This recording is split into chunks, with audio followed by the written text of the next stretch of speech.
on Airing Dirty Laundry, we have YuXin today, who's going to share some of the frustrations you've been having. So please, come in, air it out. What are the challenges that you're facing at the moment as a designer? What's kind of bugging you? Well, one thing that's bothering me is designers feeling like they need to be perfect before they can share anything. And why is that a problem? You know, you spend too much time perfecting your designs, but you don't get it in front of real people for feedback. And then it's just a waste of time when you realize the idea or the concept doesn't work.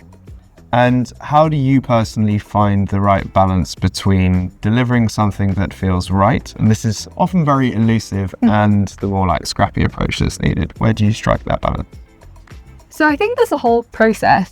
At the start, when you're trying to come up with an idea or it's uncharted territory, you're trying to find a new idea for a product or a feature, then I think it helps to be scrappy then, because you don't need things to be perfect before you can test a high-level concept with your customers, who are ultimately the people you're trying to make this product or a feature for.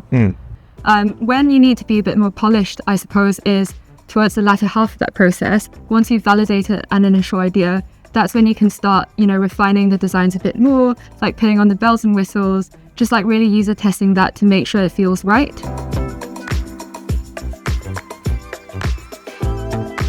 Obviously, a lot of the reason why designers end up having this fear about being scrappy is a combination of factors, but you see it, I guess, in self-confidence, issues to do with experience, and those are things that you obviously build over time. I used to be one of those designers, probably when, I had very little experience, where it really stressed about the UI and the visual design of things. And ultimately, I've worked on lots of projects where I spent so much time trying to do that up front.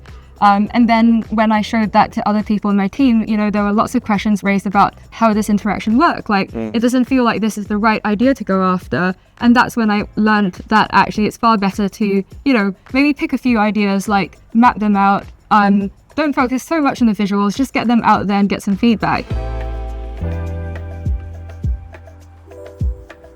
Takes the weight off your shoulders from feeling like, oh no, if I'm delivering something scrappy, I'm going to be too heavily judged by that, because the ideas become this sort of combination of different people, right? Yeah, no, definitely.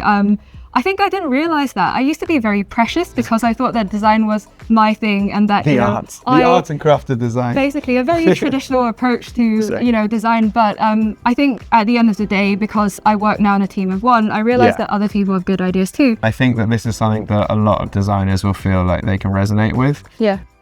There you go. Cool. Perfect. That's it. Thanks very much. Cheers. That's okay.